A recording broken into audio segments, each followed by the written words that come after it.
are talking about the two-time very good richest person in the world. So, being a technologist, of course, we know Larry Ellison, but I'll admit I didn't know the arc of his story as completely as I thought I did. I'm researching about this episode, and I'm excited to peel back more and more layers because he's one of those figures that a lot of people don't know, but almost everybody, especially in America, has interacted with one of his products. So let's take it back for and look at Larry's origin story, his timeline, origin story, and then we'll get into a little bit of some game that he's been given, some of his highlights, and then talk about it. Really early in life, and kind of up through kind of early adulthood that shape who you are. So puts him at 81, but he was 1944, and at 9 months old, and he was born in the Bronx. At 9 months old, he was given up for adoption and ended up getting adopted by his aunt and uncle and was raised in Chicago. That's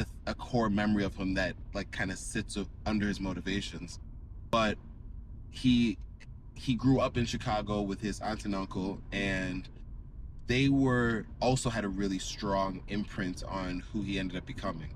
And his adoptive father was very cold, distant, and would tell him that he wasn't going to amount to anything, that he wasn't, good enough to be anything or make anything of his life.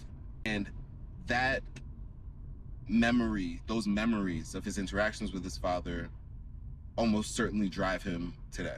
Yeah, no, there's the kind of disadvantages that he had to overcome really early on in his life set up his path to success. So, a couple things to note though, because I think this does serve into his overall composition later, is he was never the greatest student. And then he ended up going to college soon after that. He went to the University of Illinois, and then he ended up re-enrolling in university at the University of Chicago for 1 year before going out west to LA and settling in the Berkeley area. Yes, and that's where I think he started to get ready for his... And so they moved, and then from there he ended up really kind of coming into himself, finding computer.